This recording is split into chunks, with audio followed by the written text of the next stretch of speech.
একদিন সুন্দরপুর গ্রামের এক কোণে থাকত এক ছোট্ট দুষ্টু হাতি গোপাল। গোপালের ছিল বিশাল স্বপ্ন। সে শুধু মাঠে খেলা করবে না, সে যাবে মহাকাশে আর করবে বড় বড় আবিষ্কার। একদিন রাতে আকাশের দিকে তাকিয়ে গোপাল চাঁদ তারা দেখে ভাবল, আহা, যদি একদিন আমিও রকেটে চড়ে ওখানে যেতে পারতাম। পরদিন সেই গ্রামেই কাঠ, লোহা আর খড়ি কাগজ দিয়ে বানাতে শুরু করল নিজের রকেট। গ্রামের ছেলেমেয়েরা হেসে বলল, হাতি আবার রকেটে যায় নাকি? কিন্তু গোপাল হাল ছাড়ল না। কয়েক মাসের পরিশ্রমে রকেট তৈরি হল। গ্রামের বৃদ্ধ দাদু বললেন, যাও বাবা, চেষ্টা করো, সাহসীরাই স্বপ্ন পূরণ করে। গোপাল ছোট্ট রকেটে চড়ে বসল। রকেট ছুটে গেল আকাশ ভেদ করে মহাকাশে। গোপাল জানালার বাইরে তাকিয়ে দেখল নীল পৃথিবী ক্রমে ছোট হয়ে যাচ্ছে। সে প্রথমে গেল চাঁদে। চাঁদের মাটিতে পা রেখে সে একটি পতাকা গেড়ে দিল, যেখানে আঁকা ছিল হাতির ছবি। তারপর সে মঙ্গল গ্রহে গেল। সেখানে লাল ধুলো দেখে মনে হলো যেন বিশাল তরমুজের বাগান।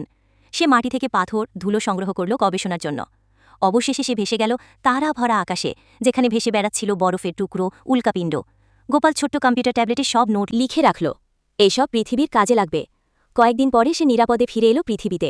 গ্রামবাসী তাকে নায়ক বলে বরণ করল। এইভাবেই এক ছোট্ট হাতি প্রমাণ করে দিল, স্বপ্ন যত বড়ই হোক, সাহস থাকলে সেটি পূরণ করা